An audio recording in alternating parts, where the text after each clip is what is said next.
हमारे fast life में हमारे खाने की आदतें भी फास्ट हो गई है।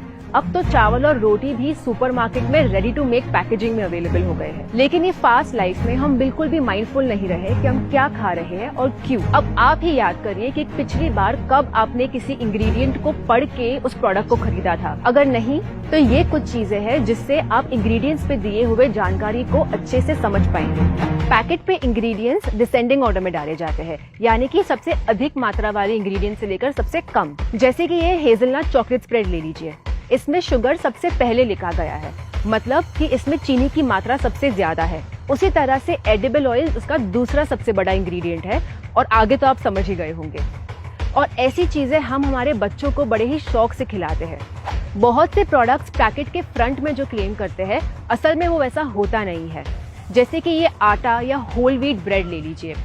बोल्ड में आटा पढ़ के किसी को भी लगेगा कि इस ब्रेड में सिर्फ आटा है, लेकिन अगर आप इसके इंग्रेडिएंट्स में पढ़ेंगे तो इसमें केवल 1/3 आटा यूज किया है। या फिर ये टमेटो केचप के बॉटल को ले लीजिए, जिसके फ्रंट में रिच टमेटो केचप लिखा हुआ है, लेकिन अगर इंग्रेडिएंट्स में पढ़ेंगे तो उसमें सिर्फ 1/4 टमाटर का यूज किया गया है।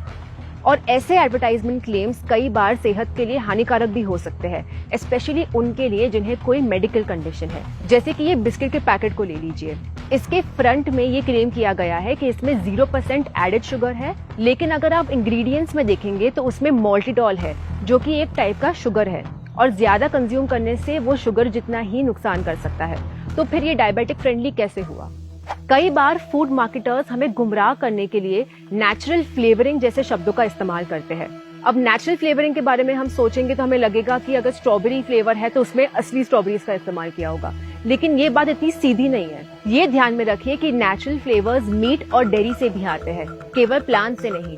और कई बार आप नेचुरल शब्द से शुरू होने वाले इंग्रेडिएंट्स भी देखेंगे, जिनका मतलब ये है कि उन्हें लैब में सिंथेटिकली प्रोड्यूस किया गया है। अब आप सोच रहे होंगे कि इसके लिए हम फूड कंपनीज को दोष ठहराएंगे, लेकिन अगर हम उनके नजरिए से देखें तो वो भी गलत नहीं है। उन्हें भी तो मुनाफा कमाना है और दूसरे ब्रांड्स के साथ बराबरी भी करनी है, और अगर उन पे कोई सवाल नहीं उठाएगा तो वो भी क्यों सोचे। लेकिन कम से कम हम ग्राहक तो एक दूसरे को सही इंफॉर्मेशन देकर जागरूक कर सकते हैं, क्योंकि अगर हम सोचने जाए तो हमारी सेहत से ज्यादा जरूरी है भी क्या।